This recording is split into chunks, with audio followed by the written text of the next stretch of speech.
This afternoon about 4:30 I was retained to represent Mr. Shaka Chase, who I understand from the press today is going to be charged with murder.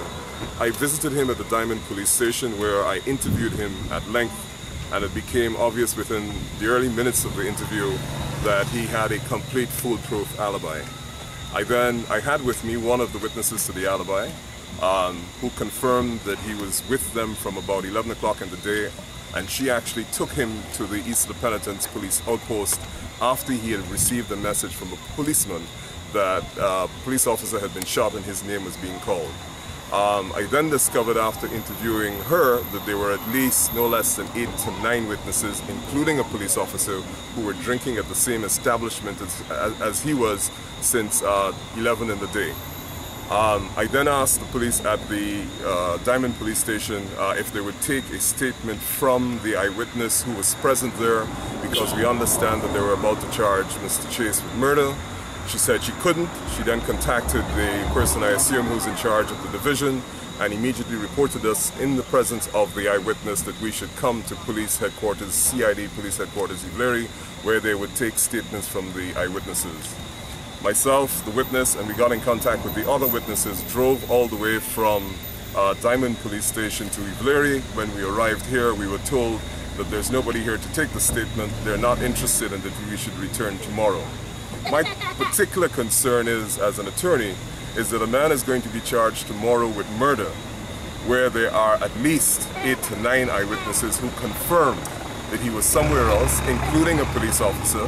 The establishment at which he was drinking, the owner of that establishment is the brother of a very senior police officer who testified in the Linden Commission of Inquiry, and that the Guyana Police Force seemed to be rushing to another form of erroneous judgment by bringing to court another young person who will be charged with murder without even beginning to conduct even the most rudimentary elements of investigation. I understand from all the eyewitnesses, including the owners of the establishment, that no attempt was made to interview any of them to ascertain whether or not Mr. Shaka Chase was actually at that establishment.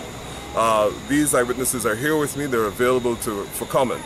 Now, I know that I read in the press somewhere that the description given of the person who is alleged to have committed the killing of this police officer was that he was light-skinned, low haircut, and was probably either Portuguese or Indian.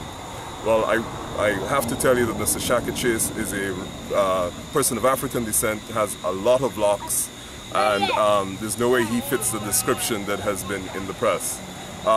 This seems to me to be another example of where we will have another young urban citizen charged for an offense where there has been an inadequate investigation, and clearly where there are several eyewitnesses who say not only was it difficult, but it was impossible for him to have committed the offense. Shaka Blair was at that Shaka Chase was at that establishment from about 11-12 in the day all the way through until a phone call came through from a police officer, and he was then escorted by his sister to the East Penitence Police Station. While he was at the East Penitence Police Station, messages came through about the murder of the police officer, and the description that came through in those messages was nowhere near the actual physical attributes of Mr. Chase. So I am deeply concerned, not only as an attorney, but as a citizen, that here we go again. Another urban citizen is going to be wrongfully charged. He's going to have to sit in prison, and until, of course, the trial is finished.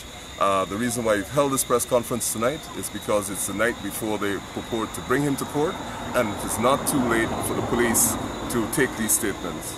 I'm appalled that we would be told to come here, drive here, have all the witnesses come here, and then the police say that there's nobody there to take the statement, when we were told by the officer in charge of Diamond Police Station that we should come here to give the statement. Any questions? Shaka was tortured, was it? Yeah. Mr. Chase certainly reported to me that he was tortured on Thursday. He identified the officers that specifically tortured. He was actually not handcuffed, he was cuffed to the chair, and then to a post. Electrical shocks were applied to parts of his body, and there seems to be a new element in the torture of the police, because he said he was given a substance to drink, and immediately after he ingested that substance, that liquid substance in a cup, he became ill. he began to defecate, and he fell semi-conscious on the ground. Did he sign any statement? Yes, he says that he signed a statement after they told him that he had to sign a statement on Thursday.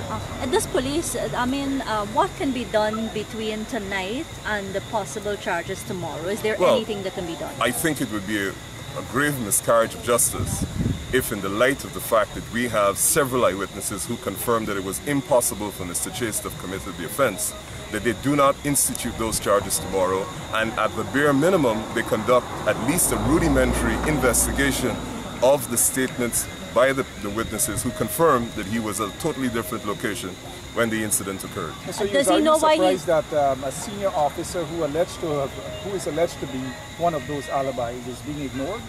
Well, I understand that the brother of the senior police officer who actually owns the establishment where Mr. Chase was, is extremely upset that they have actually charged him, and one of the patrons of the store is, of the shop, is also a traffic police officer who confirms that Mr. Chase never left that location. There's another girl, Blackman. Police say that she signed a statement placing Shaka at the scene of the crime. Do you know of this incident?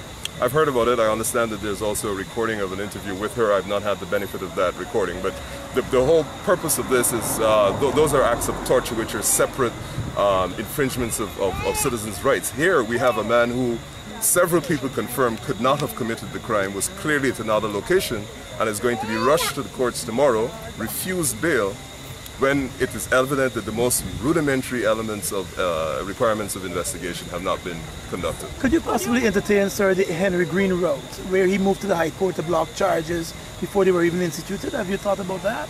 Well, like I indicated, I was retained at 4:30 this afternoon. I may not have the same access Henry Green's lawyers have to the courts at 9 o'clock in the night on Sunday night, but we certainly will be exploring that first thing in the morning. Has Mr. Chase said to you why he thinks he is being targeted in any way?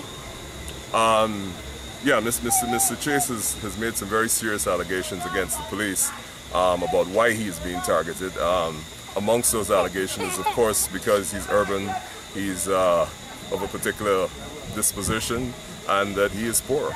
Was he charged before, sir? I don't have enough information. I got retained at 4, so I don't have enough of his background. Are there any senior officers who would have tortured him, according to Chase? Yeah, he certainly said that the torture was conducted in this building right here. It was in one of the investigating rooms of a very senior police officer who was present at the time he was tortured. Have you seen any physical evidence substantiating this claim that he was tortured? Well, he was shocked. That's the other interesting thing is that when I got to Diamond Police Station, they couldn't bring him out of the station for me to interview him. So I actually had to go in the cells and be locked in the passageway of the cells while I interviewed him. And of course, as you know, there are no lights in the cells, so I couldn't see him. I managed to get a photograph of him through the cells, which I have. So I had to go into the cells to see him. And in that position, it was difficult to... Mr. Chase, of course, is a dark person. He's in a dark cell, so I'm talking to him through a door. So it was difficult to... Matter of fact, he said the trousers that he was wearing, in which he defecated in, are probably still at the back of the CID headquarters. Do you find it acceptable that you were retained to represent a client and the police have not allowed you to see him under what you will call professional circumstances? Of course, but it's not surprising. It's the way the police in Guyana operate. So one is never surprised by these transgressions and infractions of people's fundamental rights. And the family would like to say anything? Yes, well, let me just say this. The witnesses who can confirm the alibi are all here. They're all available to be interviewed. I'm actually going to go to my office to take statements from them, and what I will say is the police officer who does not want his face shown is prepared to be interviewed because he was there at the time. So I'm sorry to have brought you all out here, but the reason we came here is because we thought the statements were going to be taken here. And of course, when we arrived here, we told that there's nobody there at all who is capable of taking the statements. So if you don't mind, we can, if those who are interested in interviewing that police officer and interviewing the witnesses, we will just retire to Hatfield Street. Or you can interview some of the witnesses here. Thanks. Thank you very much.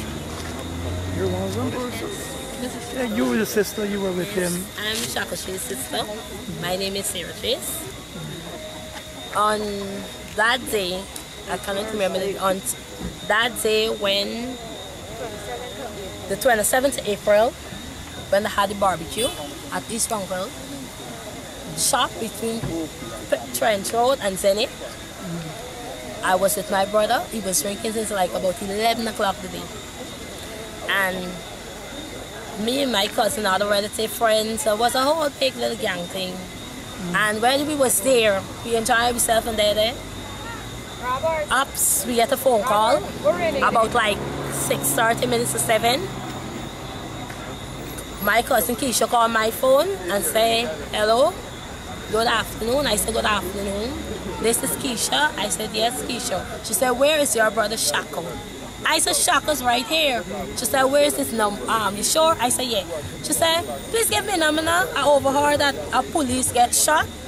Taylor called me, tell me Marlon Taylor, and he wants his number. I said, no problem. Likewise, the girl in the shop by the name of Toy, but she's a school child. She get the call, so he called our phone up. You see Shaka anywhere around? Shaka said, she said, yes, Shaka's right here drinking. He said, how long? She said, all day Shaka there drinking. Well, a police officer get shot, and I overheard Shaka name being called on the radio set and stuff like that. And Shaka, likewise that Shaka get a call too. And Shaka said, oh fuck, my sister, a police just get shot and die, and they say that it's me. They come over the radio set, and I said, oh God, my brother, what will you do now? He said, my sister, come let us go at the station. Let's go to the nearest station, because if any police see me and they will shut me up and so on, I take him along with my cousin by the name of Hakim. When we go to the station, I say hello, good night. I bring my brother here because I just get a phone call that a police die, and they said it's him. You want my son? A police sign that says him. There's no man in the right sense shut up a police and come like this, and they're like, they say, I believe them. Anyway, she say, all right, y'all sit down right there. I hear nothing about that. Let me see a little bit what happened. After that, like an hour after, or like hour, 3/4 hour after, they get a phone call. They keep getting a phone call which said, a policeman get shot and die and whatever. And she was like, okay, all right, no name, nothing come over. But deciding that I was there waiting with my brother all the time. Shift change, the officer take over, say, well, shift change, and I won't allow you to sit there like what the other officer do. I will put you in the cell until we get this thing sorted out. I said, okay, no problem. I go and buy water for my brother. I give him the water. I said, well, my brother here, the officer said, everything will be okay. I leave him. When I leave him now, and I go away, come back the other morning, he said, my sister, 11 o'clock, the officers come along with Taylor, CID, and they take the spout or the similar, and say everything is alright, you get nothing, and okay. You get another day, they told him that they called me, they tell me $20,000 bail. Mr. Bowman told me $20,000. I said, Mr. Bowman, I bring my brother to the station, I know you didn't do nothing. I don't have no bail money, I don't have no money. It's a steady thing, y'all stake him and give him a 72, and I ain't with it anymore. We don't have no money to bail. Collect when fine bail, you just continue with it. He said, okay, it's all right. Bring him back tomorrow morning for 9 o'clock. I said, okay, I take him back, and we keep reporting, and nothing. And that was it? Until... How many times were you guys going to the station? We went like 3 times, 3 different times going. All right, tell me something. Your brother got he think anything why his name was being called in the first place? No. I suspect it's by the police just at him. They always. Okay. When he get locked up, it's like 2 weeks, like 2 days, a day after. A day after, he was on a 72 and get loose. All right, just tell me about his physical condition now. Have you seen him? Yes, I'm seeing him. And what he look like? He's like a 96-year-old man trembling. As you see him, just like. And what he tell you to do to him? He said, beat him, Mr. Narayan, beat him and torture him. Black him out 3 times. Revive him back by kicking him and pushing the taser in his mouth. Carry him to the post and handcuff his hand, handcuff his foot. And Mr. Melville, he beat him and kick him also and torture him and tell him talk and you got to sign this paper and I'm going to kill you, and they had a gun and they're going to kill Odengo Chase too, we can kill, and they keep stomping each, mess itself up. And after that he said all right, I can't go no more, I got to sign it, whatever y'all want to do I can do. That's what he told me. He said, my sister, I can't talk much long to you because I'm feeling good and I can't stand too long. And I said, okay, my brother. And also, Mr. Reed beat him and kick him and said, Shaka, I know you're innocent, but when you come out, pray. Mr. Reed said that. And kick him? And beat him and kick him, yes, and tell him. This happened where? Right at the very end there it happened. And when I go there, they didn't want to take nothing from me. They never take nothing from me. I had to bully my way through when shift changed, when this man changed shift. The officer right at the gate. I bully my way straight up the step and run up. When I run up and say, my brother say, Mr. Get the liar. They touch him, they shock him up now. When I leave, they shock him again. Okay. And it wasn't easy for my brother, and we're not taking it easy. And I'm going to the end and to the end and to the end.